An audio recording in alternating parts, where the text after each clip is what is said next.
வணக்கம். நெல்லையில் அடுத்த மாநாடு. தவேகாவில் 100 மாவட்ட செயலாளர்கள் நியமனம். தமிழக வெற்றிக் கழகம் தொடங்கப்பட்டு வரும் பிப்ரவரி மாதத்தோடு ஓராண்டை நிறைவு செய்ய உள்ளது. அதற்குள்ளாக மாவட்ட செயலாளர்களினுடைய பதவிகள் நியமிக்கப்பட வேண்டும் என்பது தமிழக வெற்றிக் கழகத்திற்கு இருக்கக்கூடிய மிக முக்கிய பிரச்சனையாக இருந்து வருகிறது. ஏற்கனவே தேர்தல் ஆணையத்தில் மனு அளித்துள்ளார்கள். தேர்தல் சமயம் என்பதால் அப்பொழுது தமிழக வெற்றிக் கழகம் பதிவு செய்யப்படவில்லை. பின்பு தேர்தல் முடிந்த பின்பு தமிழக வெற்றிக் கழகத்தை முறைப்படி தேர்தல் ஆணையம் பதிவு செய்து கொண்டது. ஆனால் கட்சி தொடங்கப்பட்டு ஓராண்டு நிறைவு பெறும் நிலையில் இருந்தும் கூட அந்த கட்சிக்கான பொறுப்பாளர்கள் யார், மாவட்ட செயலாளர்கள் யார், ஒன்றிய கிளைக்கழக நிர்வாகிகள் போன்றவற்றை இன்னும் முறையாக நியமிக்காமல் தமிழக வெற்றிக் கழகம் செயல்பட்டு வருகிறது. கட்சியை முறையாக பதிவு செய்ய வேண்டும் என்றால் கட்சியினுடைய அவைத்தலைவர், தலைவர், பொதுச் செயலாளர், பொருளாளர், அமைப்பு செயலாளர் என்ற வகையில் பொதுக்குழு, செயற்குழு போன்றவற்றை உருவாக்கி முறையாக பதிவு செய்ய வேண்டும். இவைகள் இருந்தால்தான் கட்சி முறையாக தேர்தல் ஆணையத்தால் அங்கீகரிக்கப்படும்.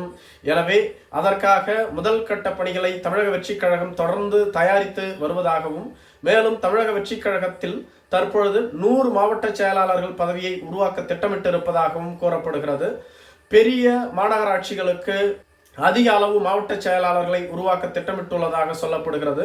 குறிப்பாக சென்னை மாநகராட்சிக்கு மட்டும் 6 மாவட்ட செயலாளர்களையும், மதுரை மாநகராட்சிக்கு 5 மாவட்ட செயலாளர்களையும், கோயம்புத்தூர் மாநகராட்சிக்கு 4 மாவட்ட செயலாளர்களையும், திருச்சி, திருநெல்வேலி போன்ற மாநகராட்சிகளுக்கு 3 மாவட்ட செயலாளர்களையும் உருவாக்க தமிழக வெற்றிக் கழகம் திட்டமிட்டிருப்பதாகவும், அதன் அடிப்படையில் மிக விரைவில் எந்தெந்த மாவட்டத்திற்கு எத்தனை மாவட்ட செயலாளர்கள் என அறிவிக்கப்பட உள்ளதாகவும், குறிப்பாக முதற்கட்டமாக 100 மாவட்ட செயலாளர்களினுடைய இடங்கள் அறிவிக்கப்பட உள்ளதாக கூறப்படுகிறது.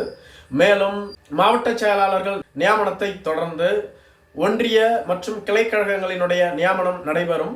இவைகள் முறையாக நியமிக்கப்பட்ட தரவுகள் அனைத்தும் தேர்தல் ஆணையத்திற்கு கொண்டு செல்லப்பட்டு அங்கு முறைப்படி ஒப்படைக்கப்படும் என்றும் கூறப்படுகிறது. மேலும் இதற்கு முன்பாகவே தமிழக வெற்றிக் கழகத்தைச் சேர்ந்த முக்கிய நிர்வாகிகள் டெல்லி தலைமை தேர்தல் ஆணையத்திற்கு சென்றுள்ளதாகவும் கூறப்படுகிறது. இது ஒருபுறம் இருக்க, தமிழக வெற்றிக் கழகத்தினுடைய மாவட்ட, ஒன்றிய கிளைக்கழக நிர்வாகிகள் முறையாக அறிவிக்கப்பட்ட பின்பு தமிழக வெற்றிக் கழகத்தின் 1ஆம் ஆண்டு நிறைவு மற்றும் 2வது மாநாடு திருநெல்வேலியில் நடத்த திட்டமிட்டிருப்பதாக கூறப்படுகிறது. ஏற்கனவே வட தமிழகத்தில் முதல் மாநாடு நடத்தப்பட்டது. இதனைத் தொடர்ந்து தென் தமிழக வாக்காளர்களை கவரும் வகையில் மதுரை அல்லது திருநெல்வேலியில் மாநாடு நடத்த திட்டமிட்டிருந்ததாகவும், ஆனால் திருநெல்வேலியில் மாநாடு நடத்துவதற்கு ஏதுவான சூழ்நிலை அமைந்துள்ளதாகவும், எனவே தமிழக வெற்றிக் கழகத்தினுடைய 2வது மாநாடு திருநெல்வேலியில் நடைபெறும் என்றும் கூறப்பட்டு வருகிறது. இது பிப்ரவரி மாதம் இருக்கும் என்றும் சொல்லப்பட்டு வருகிறது. பிப்ரவரி 2ஆம் தேதிக்குள்ளாக அனைத்து பொறுப்புகளும் தமிழக வெற்றிக் கழகத்தில் நிறைவு செய்யப்பட்டுவிடும் என்றும், அதன் பின்பு மாநாடு தேதி அறிவிக்கப்படும் என்றும் கூறப்படுகிறது.